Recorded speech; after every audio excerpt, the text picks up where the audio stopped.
I need another volunteer. We need some more. I need some more. I need a hand. Need a hand. Come on, Busso. Come on. All right. Here we go. There we go. All right. So hold the underneath side. Ready? Okay. 1, 2, 3. Done. What happened? Slow down. Slow down. Why? Why did it happen? What? I heard it. Lynn's law? Who's Lynn? Where's Lynn? Lynn, coming up here. This is electricity. All we think about, all of magnetism, electrons, it doesn't have to be an actual electric motor. But people are doing experiments like this, discovering the science. And all the stuff we use now with these ECM motors and regular motors, all that came from science. And we think about there's fun in that. And I know we don't have time to teach all this in the field, but I'm showing you there is so much science involved, and there's so much fun to happen in that. So if we start thinking about, why does this happen? Lynn's law. It's just simply talking about the electrons. And if I'm pushing this copper through this pipe, the electrons are pushing against on the copper, and it's creating a magnetic force, and that magnetic force is pushing back against the magnet, and it's slowing its fall. They actually use the same technology to make trains that levitate, so they can make them go faster because there's less resistance. And actually, I worked for a large compression manufacturer, and they're using magnets as bearings because they're keeping the magnet forces pushing against each other, so they're not actually having any resistance. How cool is that? Science and everything that we're doing. HVAC is entirely about science. How are we doing in time? I got 52 minutes left? 52 after. Take as much time as you want. I did take it away from some people. So we talk about the science. There's so much science in what we do. Now, who's seen this flashlight? Right? Come on up here, Mike.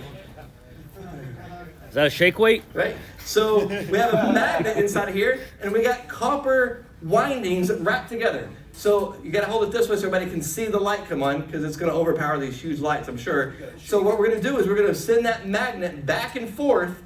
Oh, you can be better than that. You can do that. There it goes. Keep going. So yeah, see it? Do you see the lights? Walk to the light. So what's happening is we're using... He's not married, that's the problem. We're using this same technology of electrons, but we're putting it through a coil of wire, and we're able to force electrons to go in one direction. We're able to generate electricity. It's like Scooby-Doo.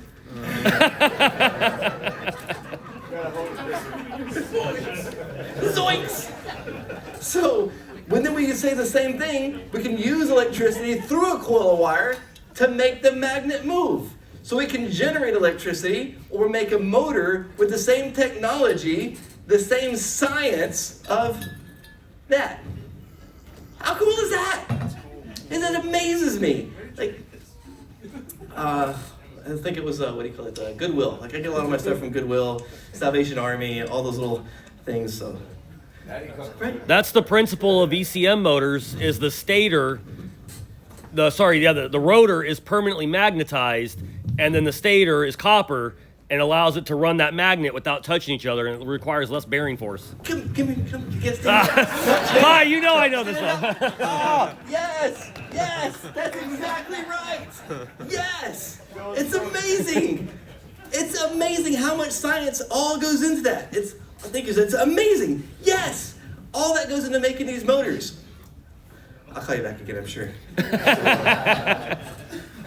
HVAC Grapevine. He's trying to grow that thing. I watch people. Join me. Learn from it.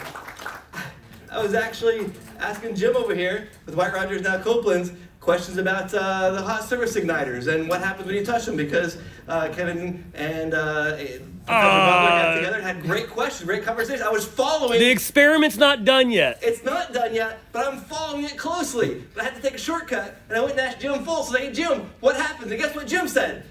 You'll have to wait and ask Jim. It was cool, though. It was like, it depends. He's like, in building science. Well, it depends. And he had the answer, and he gave me all the ins and outs because I was following it. I was like really, really curious. And you can also follow Kevin, and he's doing experiments and testing with microscopes and all kinds of cool stuff. I'm following it. I'm learning from you. I'm loving it. It's really cool. Now, what else happens when we heat up copper? Heat up anything. What happens? expands. It expands. Why does it expand? The molecules start moving faster, but what's really happening? What's really going on? Got hot. Absolutely, 100%. Cannot deny that. That is 100% correct. It got hot. Like my wife, she's just hot. Now, she's an HVAC too. She does duct work, right? She has her ducks in a row. She's great.